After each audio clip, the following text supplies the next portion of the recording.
Gran trabajo de Diego Restucci con los títulos en el servicio informativo de la cadena de comunicación y cultura Cruce. Tengo unos pendientes. Primero, ya que hablamos de Cruce, saludar al compañero Lautaro Gravano, compañero en Radio Asamblea, que está siguiendo el programa y en la puesta en el aire del programa en Radio Asamblea, también en la Ciudad Autónoma de Buenos Aires, que forma parte del colectivo Cruce, radios universitarias y comunitarias del área metropolitana de Buenos Aires. Lo tengo a Germán de Villa Luzuriaga, a los gritos, me dice por WhatsApp, es de Pescado Rabioso, el monstruo de la laguna, la que pasamos de Fabi Cantilo. Claro, es de Pescado Rabioso, es de Desatormentándonos, si no me equivoco, el primer disco de Pescado Rabioso. Pasa que se llamaba originalmente Algo flota en la laguna, el tema original de Spinetta, y en el disco de Fabi se llama El monstruo de la laguna, pero claro que sí, es la misma canción, tiene razón acá nuestro oyente. Y tengo un montón de mensajes más en el foro del canal de YouTube que voy a dejar para dentro de un rato, porque quiero retomar uno de los títulos que nos dejó recién Diego en el servicio informativo sobre la falta de gas que ya está llegando al conurbano bonaerense, de gas del GNC, del gas que utilizamos, que se utiliza para los vehículos. Esto afecta especialmente el comercio afecta especialmente el transporte público, autos, remises, taxis que se mueven con ese insumo, pero también a las familias, obviamente. ¿Y qué es lo que pasa con esta situación en la provincia de Buenos Aires? Lo tenemos en contacto a Rubén Ruiz, que es secretario general de la Asociación de Personal del Gas, para charlar unos minutos sobre esta problemática, porque llegó el frío y viene el índice falta de gas, ¿no?, en la República Argentina. Rubén, Pablo te saludan, Cruce, gracias por atendernos. ¿Qué tal? ¿Cómo te va? ¿Cómo andan? Muy bien, muy bien. Bueno, ¿cómo están mirando ustedes, los trabajadores del gas, esta situación? ¿Qué tienen para decir sobre la falta de GNC?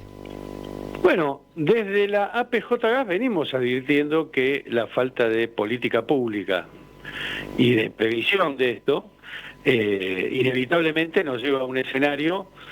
Imagínate que hace 3 días que hace frío, de verdad. No hace tanto. Nos va a llevar a un escenario mucho más complicado porque el Estado se retira absolutamente y el mercado no avanza porque no quiere poner plata. Entonces, es una situación un poco ridícula. Yo no sé si se da en algún otro lugar del mundo que te sobre gas y no lo puedas transportar y distribuir. Sí. Y esta es la situación que existe hoy. Algunos hablan, en el caso de La Plata, de que hay 40 estaciones de servicio que tienen servicio interrumpible, por lo tanto se lo cortaron, y que hay 5 o 6 que tienen firme y por lo tanto no se lo cortan. Pero ese es un problema circunstancial. Si vos tuvieras el doble de gasoductos de lo que tenés hoy en Argentina, que es posible tenerlo, este problema no lo tendrías por más que tengas un contrato interrumpible. Y después van a venir las industrias más chicas, porque si este frío sigue sostenido, no va a alcanzar con cortar a la GNC, y las generadoras eléctricas van a tener que comprar más gasoil y fueloil, porque no va a alcanzar el gas. Y este es un problema histórico, no es que arrancó ayer. Pero en el caso de la actualidad se sumaron una cantidad de elementos que se podían haber previstos. Digamos, uno sabe que el 21 de julio empieza el invierno, pero lo sabe mucho tiempo antes. Entonces, en el trayecto, el gobierno quiso inventar un jugador más en la compra de gas natural licuado de los barcos, le salió mal, después se lo quiso cobrar a las empresas, también le salió mal, y entonces se tuvieron que bajar y tuvieron que salir a comprar barcos para junio y para julio a destiempo y a un precio más caro. Bueno, eso también lo va a terminar pagando alguien. No sé si vos te imaginás quién puede ser, sí. Yo me imagino. Sí, estaba pensando en eso, porque vos decís, se lo quiso cobrar a las empresas, le salió mal, se lo quiso cobrar a aquel otro, le salió mal, pero en las facturas ya están los aumentos, ¿no? Si bien se van a prorratear esos aumentos en cuotas, en lo que impacta en el uso domiciliario, ya está el aumentazo de gas. Sí, pero el problema es que seguimos pateando las cosas, porque cuando en noviembre vos recibas una factura parecida a la que pagás en el invierno, te va a sorprender, o en enero. Entonces vas a decir, ¿cómo? Pero si yo antes pagaba, en verano prácticamente pagaba muy poco y en invierno mucho, y ahora pago mucho todo el año. Bueno, acá el problema fundamental es que hay que construir gasoductos y hay que hacer inversión sobre la red. Si no, esto no tiene solución. Y si ninguno quiere tomar el desafío, ni el Estado ni el mercado, bueno, alguna decisión hay que tomar. Inclusive como pueblo usuario hay que tomar una decisión para exigir que esto alguien lo haga. Para decirlo de alguna manera, en Argentina, entre las dos transportadoras, más o menos se transportan por día entre 130 y 140 millones de metros cúbicos. Bueno, claramente eso en invierno no alcanza, por eso contrataron los barcos de GNL que regasifican y introducen en los gasoductos. Eso llegó tarde, como todos los años. Recuerden que el año pasado, no sé si ustedes se acuerdan, se armó un lío bárbaro con un buque brasilero al cual no le querían pagar por el contrato que habían tenido, y el buque se quiso ir. Y menos mal que Lula dijo, bueno, le dijo a Petrobras, aguanten un cachito, a los 3 días se resolvió, pero tuvieron que pagar. Es decir, estas cosas no son gratis, por lo menos en el mundo de la energía, y ojo que no se trata solamente de la GNC o del transporte público de una cantidad de millones de personas. Esto afecta a la economía, porque cuando las generadoras eléctricas compran gasoil y fueloil porque no tienen más gas, te lo van a cobrar. Entonces te va a llegar la factura de luz más cara también. Y así sucesivamente. Entonces, me parece que tenemos que ser conscientes de que esta idea de que la obra pública se puede parar porque sí, porque tiene que haber superávit, después te trae otros déficits que tienen que ver con la calidad de vida cotidiana de millones de personas. Entonces, hay que ponerse a pensar qué significa un superávit en el Excel y un déficit en la vida cotidiana de la persona. Sí, muy clara la ecuación. Rubén Ruiz, secretario general de APJ Gas, la Asociación de Personal Jerárquico del Gas. Sobre el gasoducto Néstor Kirchner, ¿no hubo nada, ningún avance? ¿Lo único que hicieron es cambiarle el nombre de Kirchner a Perito Moreno? Por ahora sí. Eso es otra de las barbaridades, ¿no? Digamos, no ponerse de acuerdo entre el Estado y los privados, inclusive con una posibilidad de financiación del Banco Nacional de Desarrollo de Brasil u otro, es dramático, porque debe ser el único país del mundo que le sobra gas y no lo puede transportar. No tiene, si vos te lo pones a pensar, inclusive debería ser un negocio para las propias empresas.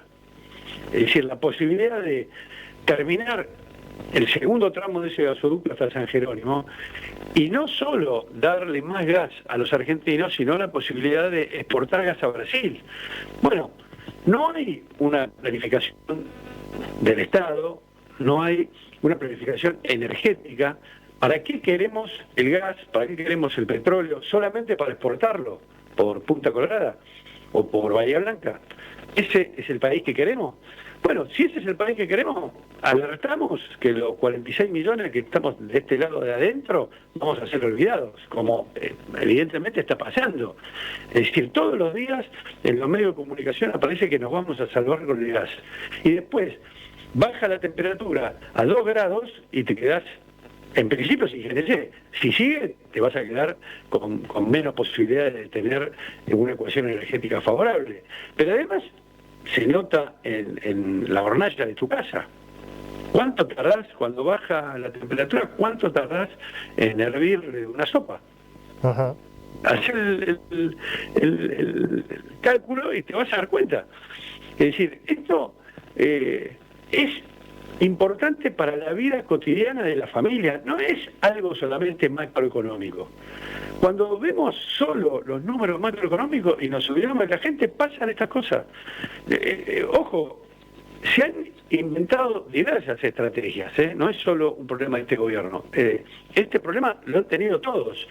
Algunos, en vez de contratar 20 barcos, contrataban 50, igual no la pagaba el usuario, la pagaba el Estado Nacional y tampoco se resolvía, porque había momentos y picos en el año que te faltaba gas.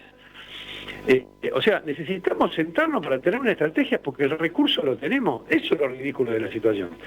Si vos estuvieras en un país donde no tenés gas y estás vinculado solamente a la importación de GNL por los barcos, es una situación.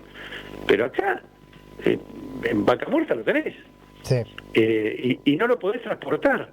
Y estás exportando a Chile una mínima parte, porque tampoco te alcanza todo lo que producís, o estás parando la producción por no tener gasoductos nuevos, no, los que ya están nuevos. Y yo te voy a decir una cosa, acá se discutió mucho el impuesto a la riqueza, no sé si recordás, hace 3 o 4 años. Sí. Ahora, el producto del impuesto a la riqueza fueron 570 kilómetros de gasoducto al año siguiente. Sí. ¿Por qué no se puede hacer de nuevo? Totalmente. Bueno, porque Carlitos Tevez no quiere pagar o porque el Kun Agüero no puede pagar. Bueno, está bien. Claro. Claro, no es grave que ellos no quieran pagar. Igual en la ecuación que haces, Rubén, que es muy clara, no sé, además de una mirada de un modelo de país que piensa solamente en exportar por los dólares y no en lo que nos pasa a los habitantes de la patria, además, ¿qué es esto? ¿Mala gestión, incapacidad? Porque tampoco para el modelo exportador está dando este formato. Bueno, es cierto que las obras para exportar van a tardar un rato todavía, pero además, cuando quisieron hacer la planta regasificadora en territorio argentino, los constructores de barcos de GNL y el comercio de GNL en general, los noruegos, los chinos, los yanquis, los ingleses, los cataríes, le dijeron a Argentina que no. Que se regasifica en el mar y en los barcos de ellos. Nosotros podemos cobrar el impuesto de eso, pero regasificación física en el territorio argentino le dijeron que no y no se hizo, ni se va a hacer. O sea, no es que el mundo está esperando que a nosotros se nos ocurra una idea brillante, porque tenemos el recurso. También existen las cuestiones geopolíticas, las presiones, las cosas que no te dejan hacer. Entonces, si vos no tenés en cuenta nada de eso, y te parece que la política exterior puede ser, por ejemplo, seguirle el tranco a Trump y nada más, y bueno, te ocurren estas cosas, que después te quedas en mitad de camino con la exportación y no tenés gas para los habitantes de tu país.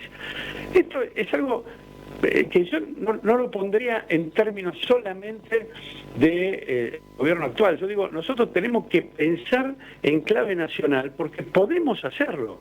Ahora, cuando pensás en clave nacional, lo primero que tenés que defender es la soberanía, porque si no, no pensás en clave nacional. Y ahí está el problema.